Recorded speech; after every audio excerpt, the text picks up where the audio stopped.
Welcome to Production Value Matters, the business event podcast, brought to you by Byrne Production Services. Here, we explore the different ways business events can bring value to your organization, the latest technological advances in the event space, as well as providing you with actionable strategies to make a business event a success. Let's create an exceptional event experience. Hi, everybody, and welcome to another episode of Production Value Matters, the business events podcast. And I'm really excited for the launch of season 2. We are now bringing you a monthly industry panel with some amazing minds from across North America. Good friends of mine that I was super happy would join me on a monthly basis here on PVM. So joining us is Candice Davis from vFairs. Hi, Candice. Nick Borelli from Zenus. Nick, always lovely to see you. And Evan Babins from Intuit. Hi, everybody. And so why don't you guys sort of introduce yourselves and let people know a little bit about each one of you as we get into the panel discussion. Hi, everyone. I am Candice Davis from vFairs. I am in customer success here at vFairs and also creative services, several other areas too. I love to kind of wear a lot of different hats. That's probably one thing. I have to multitask and have multiple things going on at one time. So I have a couple different roles here. I, of course, work in event tech and SaaS. So every day is different and changing in the tech world, as we'll probably get into at some point on this podcast. But I'm super happy to be here. I'm located in Nashville, Tennessee. And I've been doing this for 15 years, specific to events. So I'm happy to be on this podcast with y'all. Thanks, Candice. Nick, tell the audience a little bit about yourself. Most people are familiar with you in the industry, but that's presumptuous. But I've been in the events since I was a kid. It's all I've done. I've just had every role you could possibly have because I am really forward. I see people with LinkedIn things that say, 5 years, 6 years, 10 years, 12 years. And I'm like, I don't think I've been in an organization for more than 3, which does something. I don't know what it says, but I've jumped around a lot, F&B venues, entertainment, production, event technology, consulting, worked with Merits, or lots of different roles. But I work for an AI company in the event space currently, which is puts me in the data world, which is storytelling, which I'm super excited about. And I'm in St. Paul, Minnesota. What else? Happy to be here, and I'm really curious to dig into some meaty topics because I had about 4 years on a panel podcast that's no longer around, and I miss it. It was fun. I'm glad we could give you another outlet there, Nick. Yeah, fantastic. All right, Evan. Thank you. Yes, so I'm based in Toronto, Ontario, Canada. I have over 10 years experience producing events all over the world in hybrid, virtual, and in-person capacities. I have worked on mainly pharma, automotive, finance clients over the years, in both agency and in-house planning capacities. Similar to Nick, I've been around the block in the industry. I started off in hospitality, then I went to agency. I was vendor side for a while, back and forth, agency and in-house. And right now I'm at Intuit Canada, where we are on the Canadian events team for the QuickBooks banner, and we produce internal and external accountant and bookkeeping facing events across the country. That's great. So just to get us a little bit started and sort of break the ice a little bit, Candice, why don't you tell us something about the coolest thing you've seen in events, whether that's like in person or online. You just sort of saw something and you're like, this is piquing my interest. Yeah, I think for me, I'm all about when you go to an event, bringing in local artists and local brands and companies. I love to see that flair with every new city. There was a big event that I went to where this local artist out of Boston came, and he has a typewriter, like an old school, wonderful typewriter with just hearing the clicks and all the things brings back all the nostalgia, But so he'll sit there and people will walk up to him and kind of tell them a little bit about themselves, what they do in their career. And he literally will write then and there, just kind of type up a little bit of a poem, and it's just really cool to see, him make that connection with someone in a very short amount of time. It takes like 5 minutes. And he just comes up with all these one-liners, for this almost like, about this person, like a profile type thing. And it kind of it's really cool to see that connection, So I thought that was really neat. I just love on a local level seeing artists coming in, whether it's graffiti artists, doing really cool walls, pre-show, like setup. And then, artists like I just talked about with the typewriter, kind of typing out poems and really cool things about people like they can take back and it's keepsakes for them. I'm all about just on a local level supporting artists. Excellent. Nick, what have you seen lately that's sort of gotten your motor running? Yeah, I mean, like a number of us are coming back from IMAX. It's just like trying to process all the things that you saw. One of the things that I found myself telling a lot of people how excited I was about it and using that as a barometer is there was a well-being stage that was programmed for education at the Inspiration Hub by Tahira at IMAX. And what I loved about it, looking at all of the presentations, is it wasn't just like yoga, breathing, eating. It was also like spiritual and emotional well-being, and there was more pillars than the usual ones. And like to give you an example, there was a presentation on grief, which I think is really brave and interesting for a very high dollar business transaction focused organization and experience, to have something like to take advantage of all those people, and they're all just still people there, and present something that I, as someone who has been to 3 events since then in 2 weeks, hasn't seen. So I'm hard to impress. I'm a very jaded person. And I saw that, that specific presentation, and it got me to work with the others. And I was like, okay, cool that IMAX has a culture that empowers to be able to do things like that.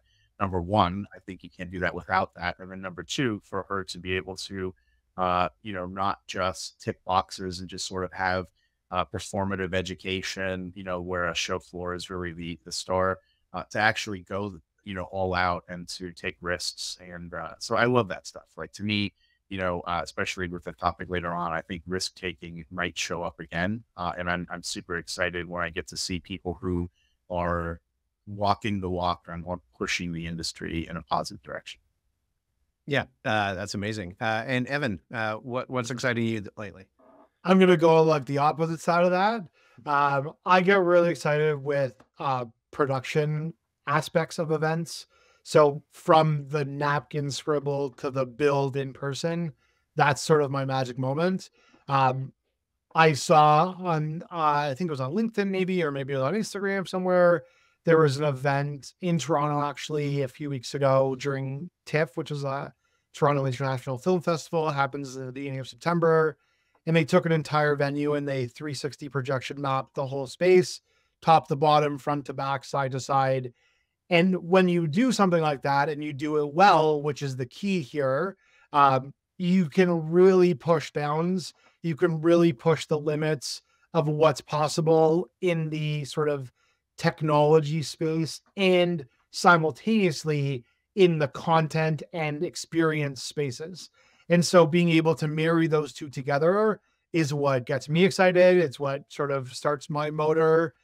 So being able to see that in a venue that I know and I've worked in a million times, to know that that's possible there where I didn't know was possible to that level, gets excited, because we're going to do some events there in that space as well too.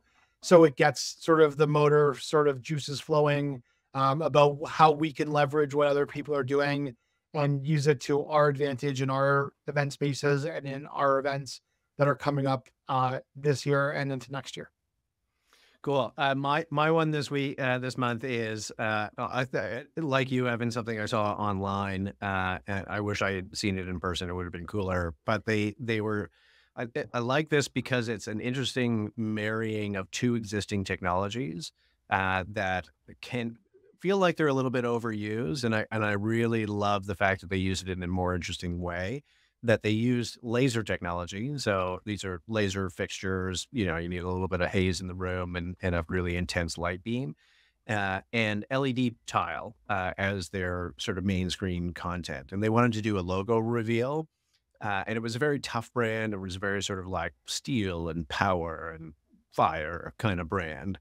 And they programmed the reveal of the logo to involve a laser light hitting the blank tile and then etching the logo in white content to reveal it.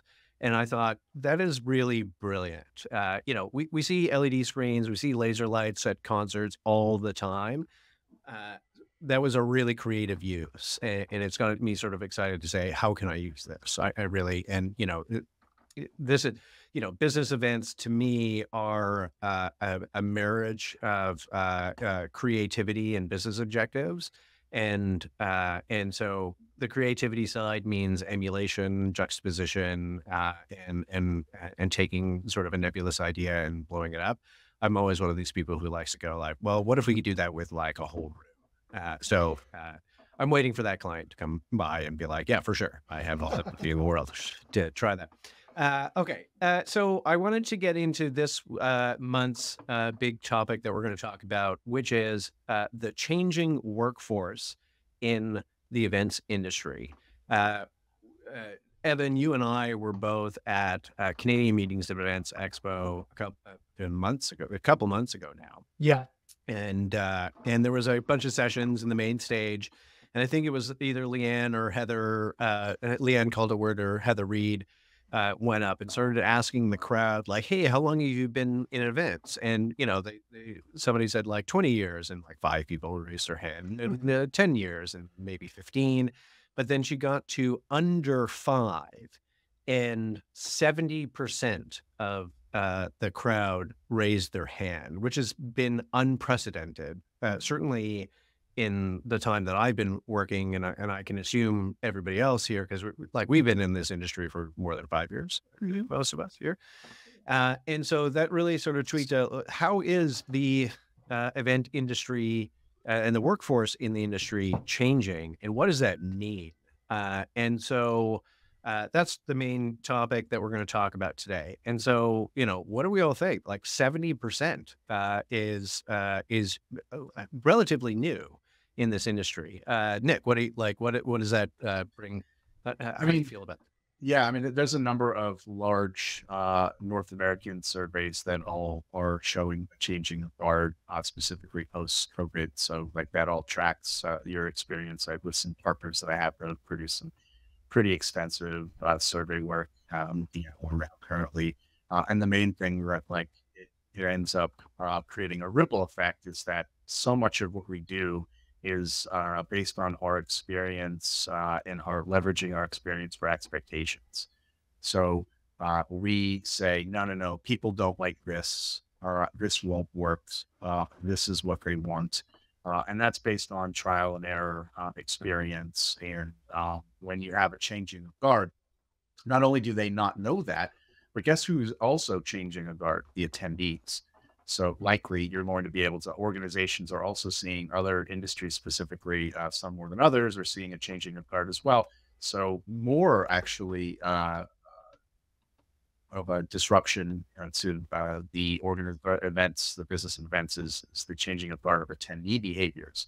And so I don't know, as a 5 year or less event organizer, what to expect from this because I don't have the experience. Meanwhile, people with a lot of experience actually are seeing some of the things that they believe are facts are actually feelings, because the attendee behaviors have changed as well. So it really ends up being something where if you're just coasting on what you expect and you're not listening and listening at check-ins at a pretty regular basis, you're going to find that your goals are not going to be met because everyone is coming from a different place right now.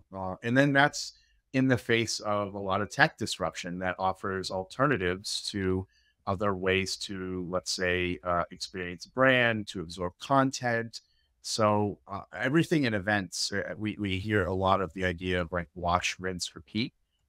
That's all based on a lot of stabilization as a strategy. And, if everything is unstable from the people who are designing to the people who are attending to the technology and experiences that are alternatives, wash, rinse, repeat becomes a very risky thing where it used to be the most risk averse thing. So to me, it's an exciting time because I'm trying to constantly position myself to make people go outside of their comfort zone. I honestly think if you're inside your comfort zone right now, you are headed towards disaster. So what you really, really need to be able to have a lot of check-ins, a lot of questions, a lot of creativity, and this is self-serving, but a lot of data, because I think, and I've said it earlier already, but the mixing of facts and feelings becomes a world where feelings works when you have an absence of data. And by feelings, I usually mean gut decision making. Gut is based on a sort of processing power of what has been and what usually comes from that. But if all those variables have shifted, or your gut isn't refined because you're only in the industry for 5 years, then it's a whole new ballgame. So I think in the short term, a lot of goals aren't going to be met. In the long term, this is probably the best opportunity for change. And so, Evan, Nick sort of touched on the idea that it's also sort of changing the attendee demographic, which I think is generally true, post-pandemic. Do you think it's a good thing that we're getting sort of all this fresh blood and fresh perspective, or is it a bad thing because we've lost some experience? So I think there's sort of two pieces of this puzzle. Number one, I think with COVID and with the pandemic, a lot of people that were in the industry, and I've said this before, maybe people who were in the industry because they fell into a role, they didn't want to be in the industry, but it just sort of fell into their lap in their job descriptions. Maybe you were a marketing manager and then your team was like, oh, we want to do, a party for summer or a holiday party. And you did one of those, then one became two and two became five. And now you're an event person, right? Or, you planned your kid's wedding and then you started to plan corporate events at your office. Like a lot of those people who were not in the industry for like being in it for their core values and event people by blood, I think those people realized that they were done with COVID and they left. And I think a lot of us like realized that and saw that shift. To the flip side, those of us that have been around for a long time and have still stuck around and are still just as prevalent and relevant as we have been over the years, I think it really cemented who is the right people for the industry and who is not right for this industry. And I think as producers or planners or, whatever role we're in, I think we look at things in a different way now, where we look at things from a more, longer lasting. So like I look at things like, what am I doing today that's setting me up for 5 years from now or 3 years from now? And what can I do tomorrow that will continue to push those boundaries, continue to trend set, continue to do all these things? When you look at it from the attendee perspective, I think it's very different. I think attendees, and we know that consumers in general want things in micro doses. They want things in 1 second bites at a time. So events that do these quick hit sessions, I was on a session a couple of weeks ago where it was like 15-minute sessions, 4 of them in a row. Then you had a break, then another 4 of 15-minute sessions. Like that's what attendees want. That's what people want. No one wants to sit in a 2-hour keynote presentation anymore. Nobody can sustain that mental capacity, that mental load like it once was back in the day. So if we look at the audience and we look at the attendees, they're 100% skewing, shorter in the industry, looking at things from new perspectives, looking at things from a new generational like concept where it's like, Did I see this on TikTok? Is it a trend on TikTok? Did I see it on Snapchat? Is it a filter that I can use somewhere? Like a lot of those concepts, like we never even knew what they were 5-7 years ago, right? And now as event producers, we have to consider so many new content streams and avenues and ways of constructing our events in order to keep our audiences engaged, whether it's an in-person or a virtual event or hybrid, obviously, with all the distractions going on around us. And now with a younger audience that has lower attention spans and wants things very quickly and that instant gratification. So it's a lot of different levels when we're looking at events. But I think, yeah, like it totally has changed. The industry has changed. The industry will continue to change. And I think those of us that are adapting to that change, and those of us that are embracing that change and that shift, are the ones that are going to continue to succeed and continue to do amazing things in this industry. Yeah, I want to get onto the sort of like that TikTokification. Thank you. Sort of live experiences. So I was watching a great video. It showed up in my TikTok feed or my Instagram feed. I can't remember which one, but the kiss cam at baseball games, they're now applying Instagram filters and TikTok filters too, to make their like people's faces change. And I was just like, oh my God, is that like, cool that technology exists. Yeah, you could see people really engaging in it and going like, oh my God, my face now looks like a duck or whatever it is, right? But like it did sort of touch on what I think you're talking about, Evan, which is that the audience wants that kind of participation. It's no longer, oh, I'm on camera. That's no longer a thrill, right? But one I'm on camera. really quick thing, yeah, with Evan. I think I'm generally super excited that there's new blood, frankly, because again, I'm trying to be in this position of like provocateur most of the time and like getting people to go outside of their comfort zones. It made me think of one thing that actually is bad, is that this idea that like that audiences are monolithic, and to say that like all of them want short. So we look at a lot of like across the industry, if different industries engagement in sessions with the data we look at, and there's specific industries who 99% of attendees consuming content is exactly what you said, for sure. They just short. There are scientific industries where we watch the engagement and it's 2 hours and they are just as into it. So like my feeling of losing people and on the negative is that there's someone in those industries, there's some association of something scientific that has had that job for 20 years that goes, no. I actually know our people like this for 2 hours. That person's gone and a TikTok person is in, and they're saying everyone, and they're not looking at the data or even if, let's say not data, they just don't have their thumb on the pulse because they haven't been ingratiated in direct community.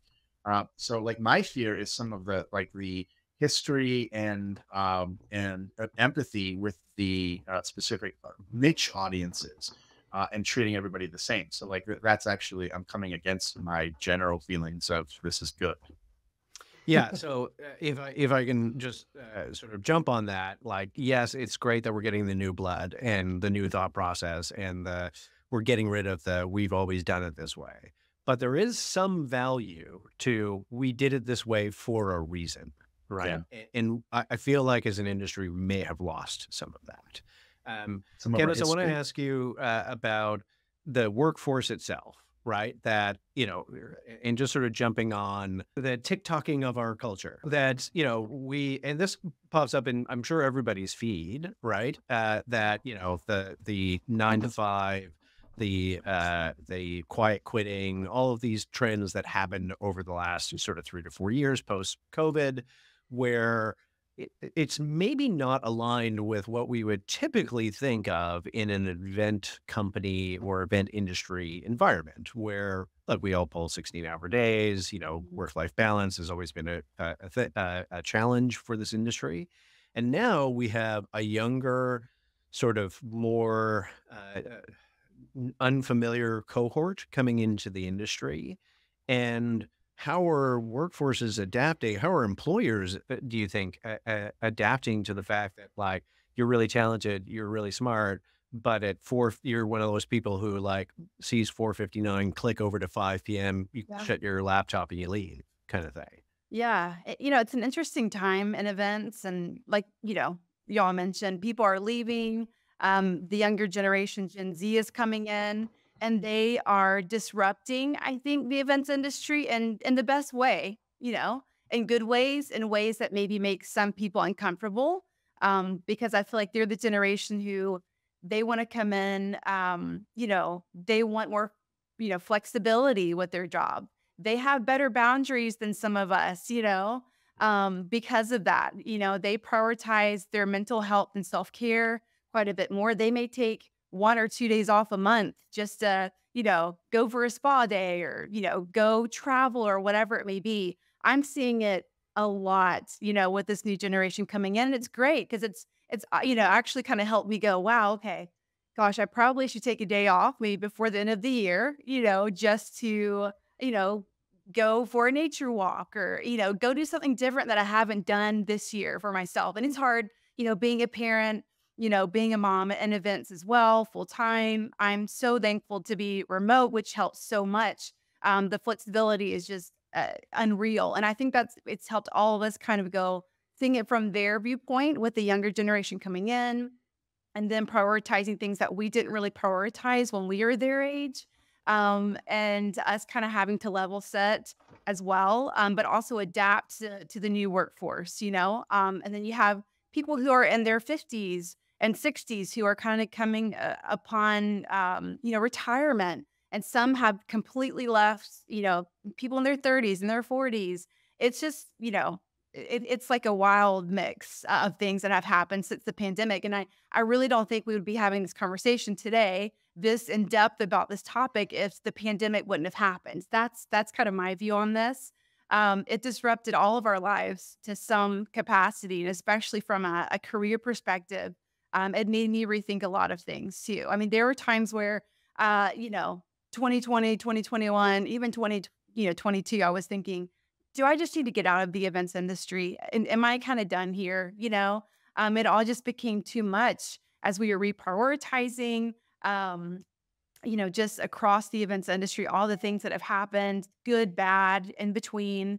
But yeah, I think we need this new blood in the events industry. We need this excitement to kind of mix things up a little bit, stir the pot in some cases too. So I'm all about it. It's just how we approach going, again, with all of us planning events, like Nick mentioned too, it was really short 15-minute sessions or 30-minute sessions with a 15-minute break. Those may work for some people. They may love it, but maybe a different industry may want those 2-hour long sessions. They may really get into the nitty gritty of things and nerding out about certain topics. So I think it's going to take us some time to figure out that middle ground. But I like where things are going. It's shaking things up a little bit.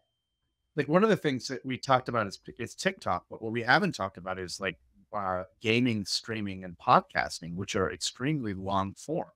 So it's not like we try to like make everything be sort of in a nice little bucket. Younger people have less attention spans, because that's a real simple way to put people into the box. But in other areas, they absolutely do not. How many of us could watch 2 hours of someone playing a video?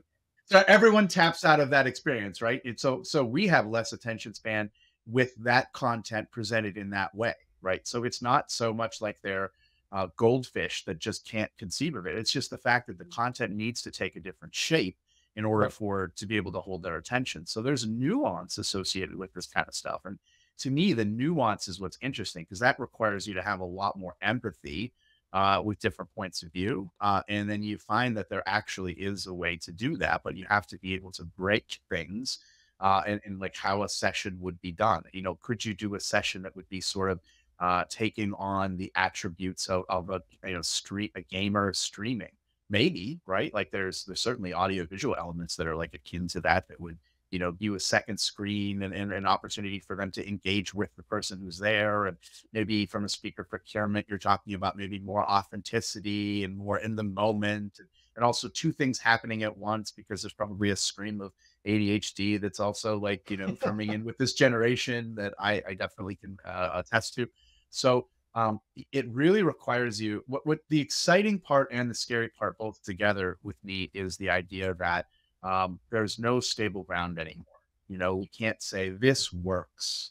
And that's, hard for people who are trying to get leverage trust in order to make decisions. And also, why should you work with me as a third party? I know what I'm doing. I know when I put this in, I get this out. You can't say that with a straight face, really, if you're being, honest. But you can reposition yourself as someone who says, I know what always happens, as positioning yourself to say, I ask you great questions. I pay very well. I pay good attention, and I have my thumb on the pulse of this area. The answer to probably everything that we're saying is a combination of generations is the ticket, in the same way that all design is better with more points of view. So I think we're losing something with an exodus or brain drain of legacy event professionals, for sure. I also think we're gaining something with the new blood, but we're losing, at the same time. If there's a way to capture the spirit and empathize with the younger generation while also being able to say, it's funny, you think that you just made that up and it's really cool, but we did do that 15 years ago. Now, I'm not saying it would result the same, but then also have the humility to say, I don't know if it would have the same results today, but we did find that when we did this, there was this challenge. So you have to be able to be someone who is willing to share your experience, but also engage and empower that generation. I think if we have teams that are combining these things, that's probably best case scenario. But I think in most instances, we're probably going to see this result of the exodus in big holes. Like, we're going to go to events and we're going to be like, those drape lines suck. There's kerning on the screen. Like, the detail stuff that gets us, they probably could care less about, because they didn't come up through a system that slapped their wrists when they did these things, right? And we had sort of maybe I'm projecting, but sort of a draconian way that I was taught how to do everything, that you got made to look stupid if you didn't do that. So now I still sweat those things. I think they're going to be a little bit more chill on those areas, and they're going to be a little bit more on but how do you feel when you're in this room, right? Do you feel comfortable? To that point, though, so we've been talking about all the things that we've gained, which is some more work-life balance and some interesting perspectives and so on and so on. And to Candice, your point about remote work, there is much more remote work flexibility in our industry post-pandemic. I think directly tied to that. We actually have a philosophy here that you can work from anywhere. But the flip side of that is you are never to make anybody hold your bag, right? I don't care where you work from. Just that is the one rule. And so, to jump on what Nick just said, what do we think we are losing in this? What have we lost? So I was going to jump in on when Nick was kind of saying about the drape lines and that kind of stuff. It's I think there is a beautiful scenario that we all kind of, I think, grew up in, where it was you had to put in the work and put in the time to get your sort of, to get your achievements and to level yourself up through the industry. And we kind of all had to go through that school of hard knocks mentality where when I worked at an AV production company, when I was in grade 12, if I didn't wrap the cables properly, I was literally taken out. It's we were all kind of taken outside, and it was you are wrapping 3,000 feet of cable until you do it right. Go very dark for that's why I pulled back a bit, right? But we all went through that in different capacities. We went through that learning process and that education process, let's call it.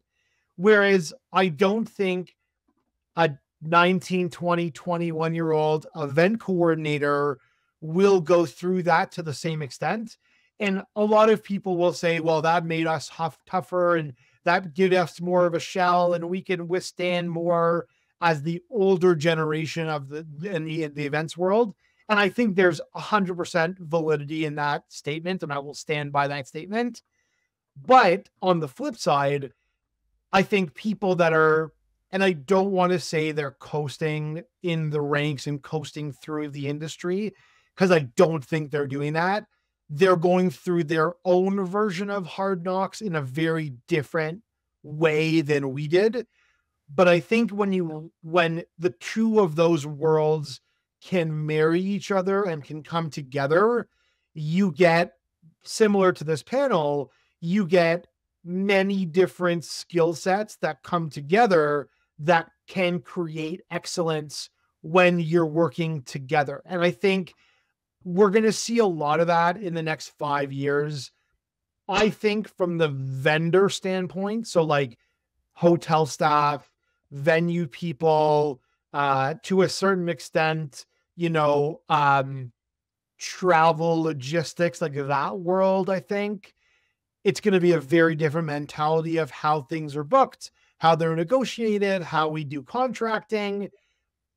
And I'm hopeful that those of us that are on the more mature side of the industry, we can educate and influence from what we learned and how we learned things to say, here's what we went through, here's what worked for us, here's how we're successful through that mindset and that capacity. How can we best support you in the way that you need to be supported in?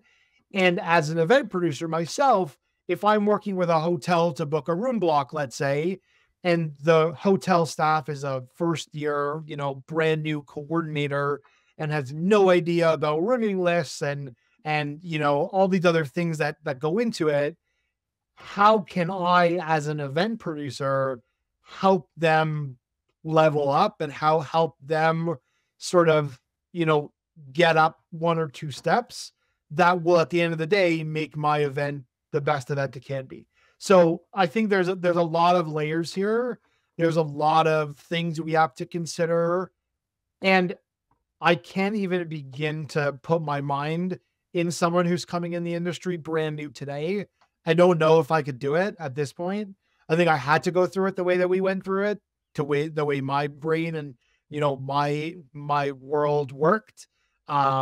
But I think we're going to continue to see a big shift. And Matt, I think like at CME, I think in 5 years, those hands are going to be a very different mix of years in the industry. And those who stick around, I think hopefully we'll see them for a while. So do you think that the sort of the harsh training that we went through, being taken out back and, as you were going to be putting gaff taped up. Yeah.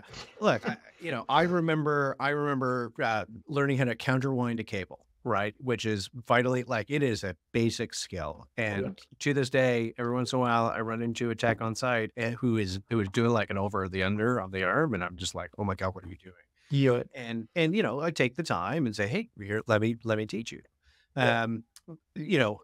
Have we lost some of that? Have we lost some of what the 4 of us would ever consider pretty basic knowledge? And the context I put in this is I just did a webinar where we're talking about contract negotiations and understanding in-house AV and attrition clauses and so on and so on. And a lot of the audience had some pretty basic mid-level questions of like, and I'm a little biased on this opinion, but I didn't know that I could not use the in-house AV. I didn't know that I could negotiate out my attrition clauses. I didn't know that.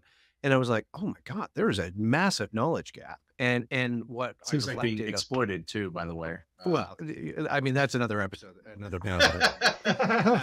But like the idea that like, yeah, because all of your senior leaders, all of your sort of like wizened grayback, wise wolves, as it were, have left. They're all real estate agents now. And so where did you learn this? Right. Yeah. I think I'll totally agree with you. I think there's a huge gap there. And I think there will always be that gap that because the industry coming in doesn't have to know those things, because they can look at it online, on Google, on YouTube, on TikTok, on whatever, and this is going to be, I'm going to say this with a massive generalization, so forgive me in saying this, but I think the generation coming in now is of the mindset that if it's not in my box, someone else will do it for me. Well, in our world and in our mindset, it's my job and everything is my job. And I still use that mentality today. Like, like now when I was on PVM before, like I talk about the quarterback mentality and the quarterback scenario, right? It's like, as the event producer, I need to know every single thing that's happening across the board. I can't say it's not my job. It's not mine to know. And you do this. Like, I need to know every aspect of what's happening. So I need to know that my AV company knows how to plug in the LED video wall properly and how to map it. I'm not the one mapping the video wall, but I need to know that my AV company knows what they're doing. And if they don't know how to do it, then I better figure out another way to get that video wall up and running in time for the show to start, right? So, and that's the big thing. That's the gap, is like, it's in our world, it's like, it's our job. And in their world, it's someone else will do it for me if it's not in my box. Yeah. But is that a sign, Candice, I'll ask you about this. Is that a sign of the maturity of the industry, that we are, like, not to generalize too much, but like to Evan's point about putting things in boxes and job descriptions. And so, like, I talk a lot about the maturity of the industry. Like, I think we all joined when this was a industry, quote unquote, like people did it. It was off the side of your desk. It was, Evan, to one of your opening points, was this thing that like somebody in marketing just sort of stumbled into. And now it's a fully fledged industry. It matures. And as it matures, are we getting into a place where, because the idea of like you as an event producer showing up on site and having any thought process whatsoever to that LED screen is a nightmare to me. That means I'm not doing my job.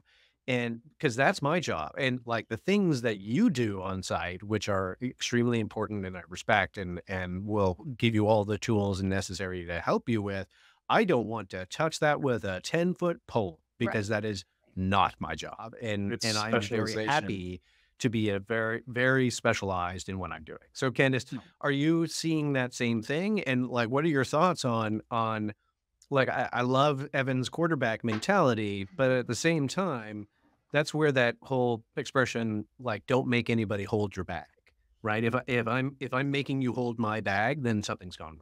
Yeah, no, I do agree with that. I see that as well, with the new talent coming in. Ownership is an issue sometimes, and I think Evan's right with what I'm saying too. It's very in line with, I'm going to be over here. I'll be here, but I don't really care what's going on, but behind, my little box here.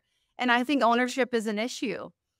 Whereas I think when all of us were kind of coming up, in our career and in the industry, we had to own it or we would lose our job. And when we were, starting out our careers in events, I'm sure that y'all would agree with this too, but you had to be able to do the dirty work is what we called it. I came from the music industry. That was my first job. I worked in the music industry here in Nashville for 5 years. I worked with some of the brightest and most well-known managers and agents, who, you name them, those artists were with those, agents and managers. They were incredible. It was amazing to be around this pool of people. I was a, 21, 22, 23-year-old. I didn't know what I was doing, I interned, I did, big conferences with these leaders around me, and the level of pressure was on my shoulders, even just being an intern and getting my first job, doing these conferences in the music industry was terrifying for me. But also I had challenges that I had to learn from. There was a tradition that I had to follow that led me to where I am today, and gave me the work ethic that I have today. And I think that's what we're going to see that's going to be missing as we kind of, fast forward over these next 5 to 7, 10 years. A lot of these traditional leaders who have been our managers, in our early careers, they're all going to be coming to, retirement age. And they were the traditionalists who kind of held up that work ethic. Like, you work until you get it done. You own all these areas. If someone in marketing falls, that is kind of your fault too, because you didn't follow up with them. I mean, all of these things kind of lead to the main denominator here, which is I really think is driving ownership. And, going back to us having to prove ourselves in those early days, it made us who we are today. I think all 4 of us can agree with that. But it almost was like when we were growing up, but in our 20s, let's say, you had to do the dirty work to prove yourself. It was a badge of honor. And rightfully so. I remember, cleaning the bathrooms in our office, but I was doing events. I was planning events, and I did anything and everything that I had to do. That's just what we did to survive and to keep our jobs and job security and to move up. I was a psychopath. I used to drop I used to put bev naps on the ground and watch to see if people picked them up, to see if they were the right kind of people. Didn't matter what their job was. I would just see who picked it up and who didn't. And, even in production, like that was a thing I did in hospitality and venues, but I did it in production entertainment too. I wanted to see that they had, for me, like a core discipline of what we do was pride in the work, and that stuff is tough. But but here's the thing. I don't want to say the new generation doesn't have pride and they don't care. In fact, they care more than we did. I think what we were done is we were held hostage because the threat was losing our jobs. So like very low Maslow, like we were like not really self-actualized. We were in a position where it was, you did all of these things under the threat of duress. I think now there's no threat. You're going to fire me, that's fine. I'll find another job. I don't care about jobs. They do care about shared missions and shared passions. So if you were to change the framework of what you're doing and say, you need to be entrepreneurial and you need to think like a boss, don't think like a boss. Here's what we're going to do today, guys. We're going to platform people to be able to communicate their message. And everything that we're doing is, it's so breaking them in. They don't have to know what you're doing, Matt, versus, holding bags. It's not about like the specifics of what you're doing. It's a holistic understanding of how what we're all doing is we're working towards the same goal, which should be something that is mission aligned with their personal mission as well. That seems like for people of an older generation, which I guess I'll count myself into, it's so weird saying this. Geez, I'm like, I'm gonna go get my walker and get out of here. But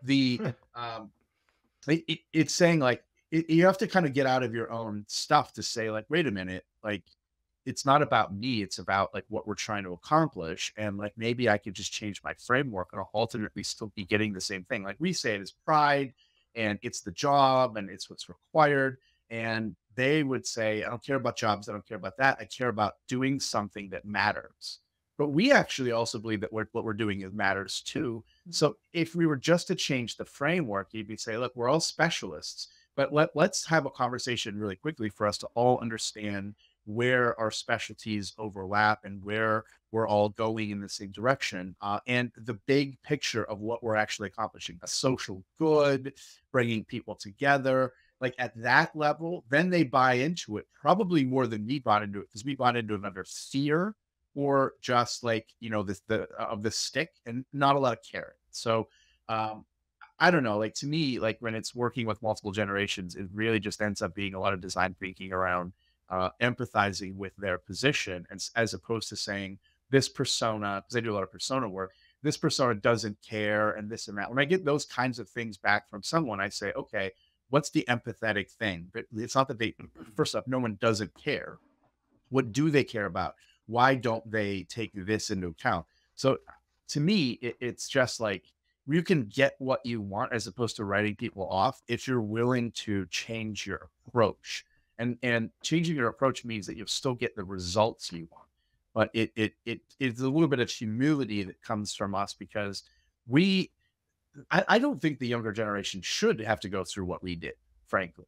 I think, to Matt's point, we have matured, right? You build something, but you don't want to have someone start at the bottom to build it up. Like you take the scaffolding off the building at a certain point. So it's built. Like, this is real. We put the blood, sweat, and tears. Maybe you don't need blood, sweat, and tears. The other thing is that along the process that we were able to take the whippings, maybe really smart people weren't. And maybe we didn't have as many really smart people, just pure brains, because they weren't willing to like do load-ins and load-outs, because they were like, I could just be in marketing and sit at a desk and just do numbers and crush it, make more money and not sweat and whatever. And we were like, no, let's do it this way, the hard way, etc.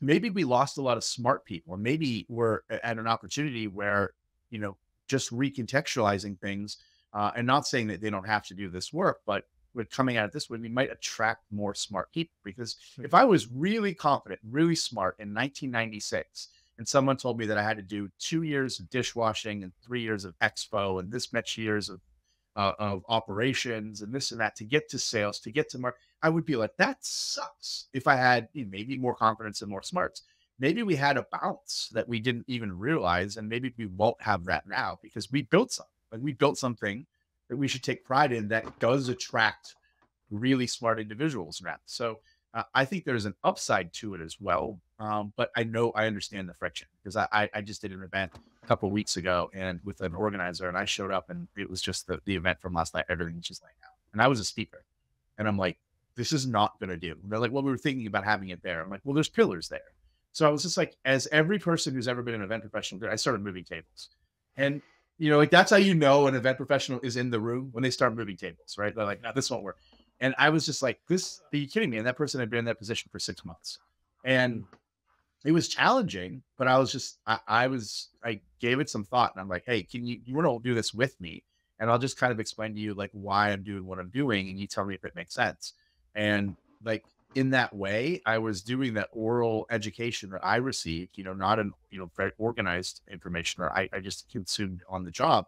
And I sort of replicated it, but I gave it from a spin of like what it means to them. And I saw some light bulbs go off, and it's been a while since I've been in that kind of role or whatever, but it really requires you to be a little bit humble and not just write them off, because it's really easy to write them off. I think, Matt, just really quickly before you jump in, really super quick, I think there's one other layer that we haven't really talked about yet in the difference in like the generational sort of mindset. I think in terms of what the end goal is, right? Like, as I think that the four of us and like sort of people like us, when we do an event, our end goal is the people that are attending that event, and whatever we're ranking them on or whatever we're judging them on, whether it's experience, whether it's, did you like the event? Did you like the food on site? Did you like get great content? Did you learn something? Like we look at it as like the event attendees. That's our target, to make sure they are happy and they get the most out of what we're doing here on a day-to-day job, like on a day-to-day life.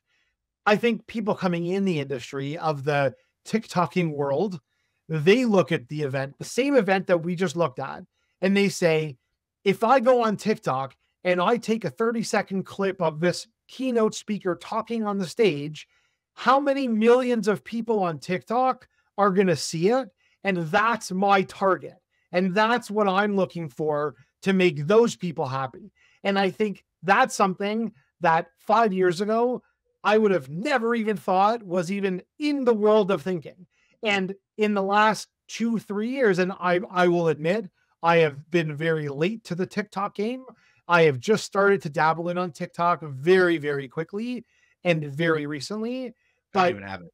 But right. So when you look at the mindset and you look at the concept of, if I make a video and I put it on Snapchat, or I put it on TikTok, or I put it on Instagram as a reel, what's my reach and who is going to see it?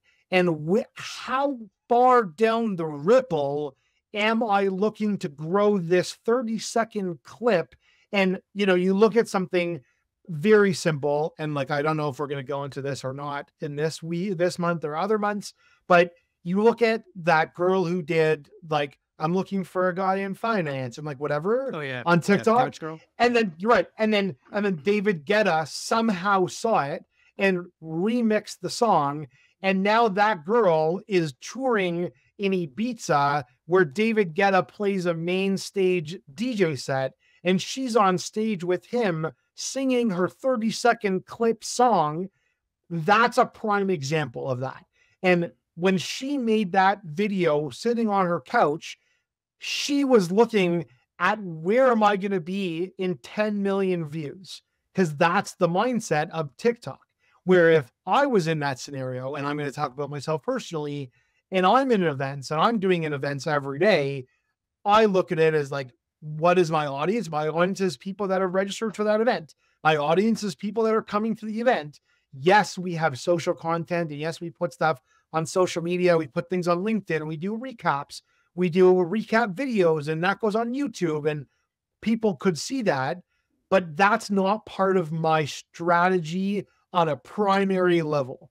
That's always a secondary or third level strategy of who is this for? And I think that is going to change a lot of ways of how events are marketed, how events are thought of from a concept and a content perspective. And it'll change how the attendee experience changes when you start to think about that in the mainstream. And I think that's a radical shift that our generation would never consider, wouldn't know to consider, or wouldn't even begin to understand where the capabilities extend to, where the new generation, that's what they're thinking about. I really love that point, which sort of segues us into, I think, the last sort of pillar of this conversation, which is we've talked about what we gained, what we lost, the sort of state of the industry. Now, where do we think we need to go and be prepared for in the future? Like, you had just sort of said, like, Evan, that, the idea that our audience, like, not only is our audience composition changing, but how we have to think of our audience. I love that idea of, so it's the 1,000 people in the room, but it's also all of our followers. I say this quite a lot, like, an event is a content machine. You have this ability to leverage all of this and be bigger than what you are, right? And so as that workforce changes, what advice do we all have for employers, organizers, veterans in the industry, on how we build those teams, how we set those teams up for success in the future, and how we adapt, how we do things in this maturing industry? Candice, why don't you start us off? Yeah, I mean, I think, the newer blood that's coming in, they're really going to help transform what we see right now in the events industry in the next, few years. I think they're more experience-based. They're more about connections. And so this is very much needed in what we do with event planning. We need new brains, new minds coming in with new ideas, to kind of take us away from more traditional approaches to planning. And I think this is exactly what we need at the same time. I think just the mixing things up, like I talked about earlier, is really what we will look for, like, in the future. And just for a team basis, I mean, I think they're going to strengthen teams by coming in with new ideas and a new mindset that I don't know how, every team is built differently as far as, planning specifically, but I think they're going to definitely kind of throw ideas that maybe managers may not be ready for, or their company has never seen. But I think that makes its way up to, the CEO, when you have players like that who are coming in who, that means a lot to them, the experience of being on site, going to an event. They are really good at putting themselves in those positions and knowing what they would want if they are an attendee. So I'm seeing the younger generation plan that way as well. When before, when I was helping to plan events, in my early career, when I was in my 20s, I just planned it the way that everything had already been planned. I took last year, the previous year, even when I came in brand new, and I planned it exactly the way that it was always planned. And that really didn't get me much of anywhere, you know? It wasn't exciting. It was just the same old same. But when I had a new idea that sparked and I brought that to the team, it's like, yeah, let's try that out at the next conference next year. And let's, explore those ways. It really helped to change the trajectory of the company, even revenue. These ideas and these experiences that they'll come in and help us with and drive can also affect our bottom line. And that's a big deal, sponsorship. I mean, we haven't even gotten into all of that yet too, but I think they're going to, you know, bring in this new wave of what we've been needing in the events industry. So Nick, how do you feel like we need to prepare to manage this workforce? Yeah, I mean, I think it's finding common ground and finding a framework that everybody can buy into. And that takes some strategy and probably needs to start at the veteran level. And the veteran level needs to, think about these as the opportunity of working with these people as opposed to the sort of roadblocks and, and lamenting the negatives. But in fact, like let's look at all of the positive attributes and really say, what have we honestly never had, that we would then have, and then what's the framework and the bridge that sort of gets us there. I mean, we probably have each of us 10 great examples in our experience of things that we wish we could scale, but we wish we could bring to our events that were just awesome. And there's some sort of roadblock there. And oftentimes the roadblock is just being, where they wouldn't like it or this, just not having the guts, like the well-being stuff that Candice said. We could have said 20 years ago, we just didn't have the guts to do it. We weren't willing to walk away from the job, or we are. So like harness that. Like that's an element of something that they have that, like they're willing to fight for. Like, let's use that energy to everyone's benefit. So I think it's just seeing the sort of Venn diagram of like their attributes and our attributes to determine like where the common ground is and like what's the framework to bring it closer together. I everything that Evan said around like that whole TikTok thing, that story to me is like, I'm just immensely impressed by, because I think like Evan, I come from a hospitality first mentality, like I just want to take care of people and everything else takes care of itself. But if you took care of those people, you don't get that sort of viral moment. So you also have to be this sort of 3 steps ahead communicator in order to connect. So, I mean, my skill set and the skill set of someone like that, what a team, right? Like, because yeah, you're going to trust accelerate with the people that are there and create these moments. And while it's not as maybe blow upable, I don't know if that word is, as that other thing is, but it's a lasting impression that creates a bedrock of trust that will last for quite some time, because you've invested in some core humanity stuff. Meanwhile, the other person did some ethereal sort of in the moment, whatever, but like it rippled and it worked. I don't think one's right and one's wrong. I think what a concert together. My inspiration for those kinds of moments are through esports. Like esports is a cool experience if you've ever been to like a tournament where there's like a couple thousand people, but they stream to potentially a couple million. And the tail is the attendee.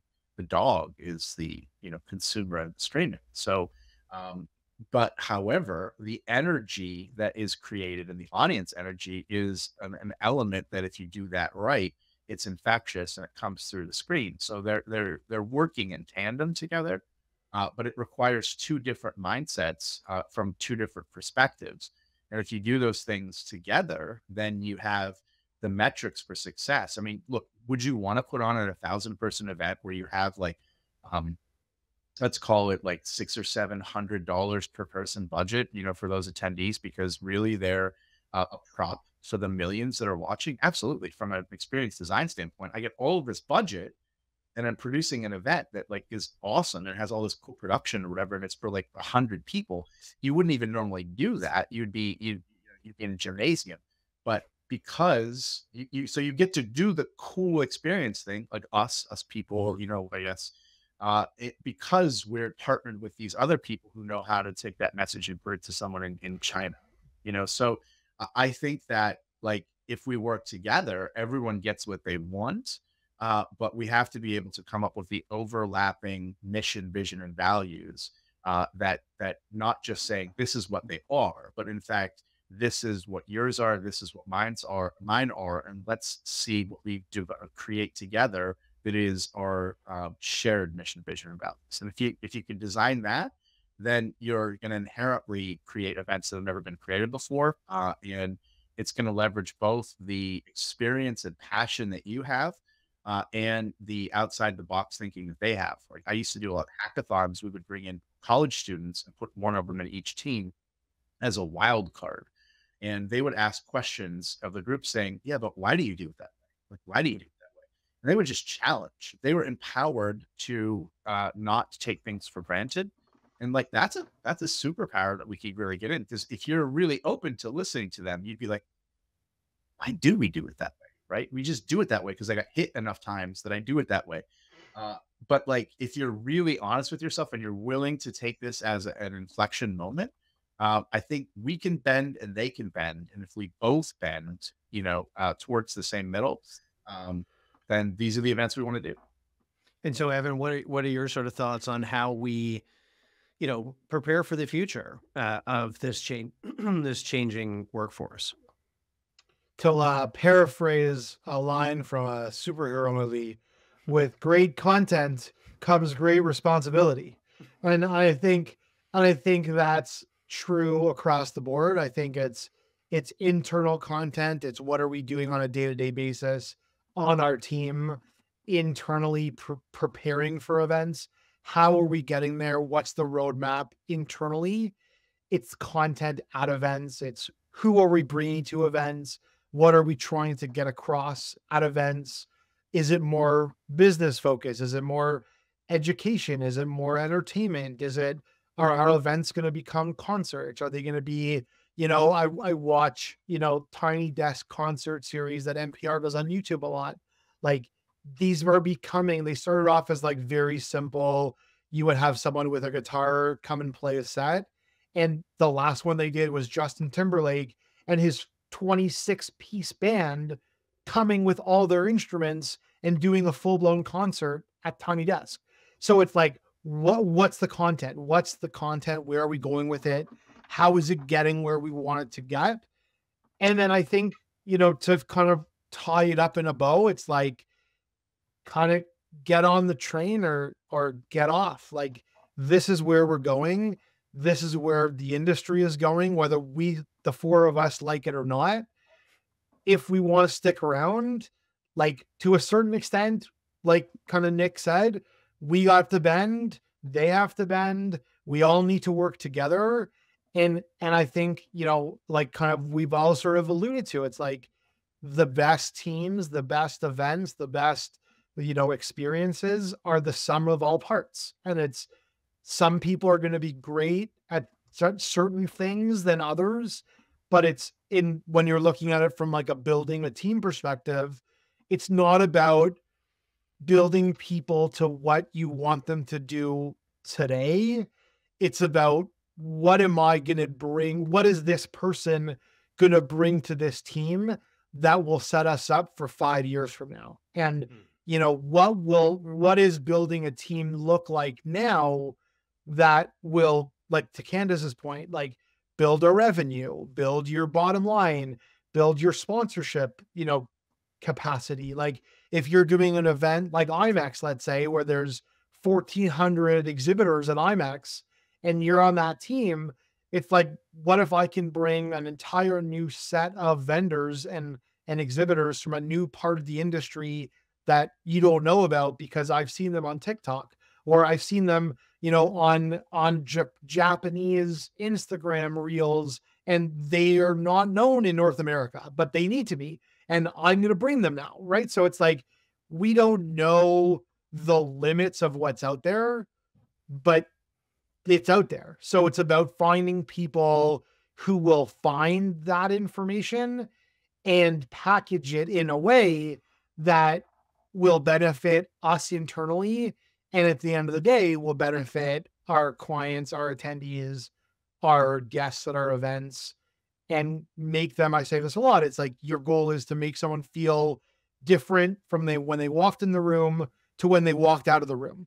And it's, what are you doing to get that gap?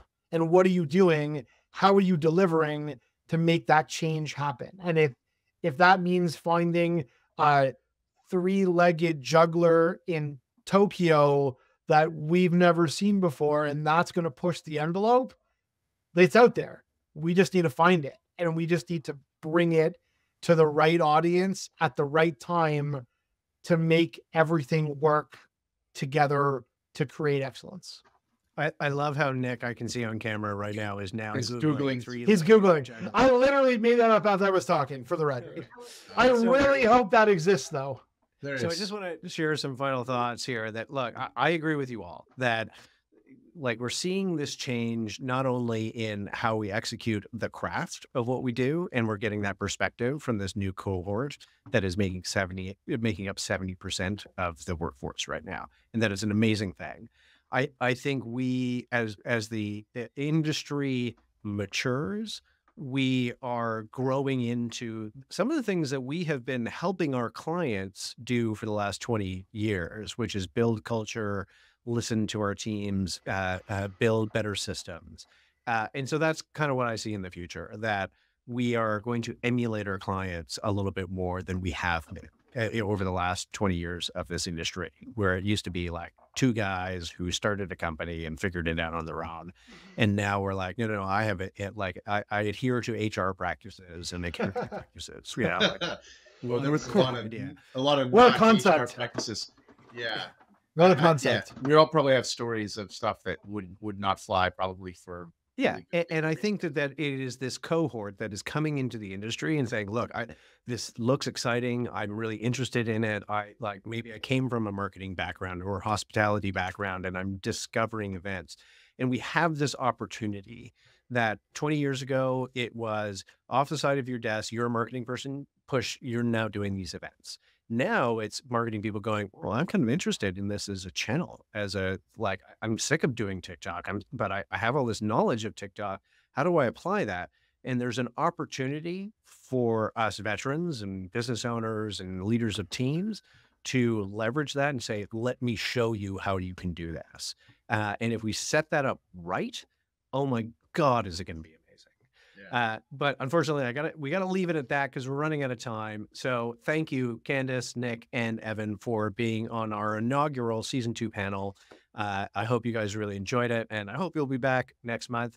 And to the listener out there, if you're interested in learning more about our contributors or PVM, the podcast, you can always go to byrneproductionservices.com/PVM for Production Value Matters, where you'll get access to deeper dive articles and further episodes from season 1 and for the rest of season 2. So we hope you will subscribe there. Candice, Nick, and Evan, thank you very much for joining us, and can't wait to see you next month. So then. Thanks, guys. Production Value Matters, the business event podcast, is brought to you by Byrne Production Services. To find out more about Byrne Production Services and how putting on events can drive value for your business, visit byrneproductionservices.com. Make sure to click subscribe so you don't miss any future episodes. And on behalf of the team here at Production Value Matters, thank you so much for listening.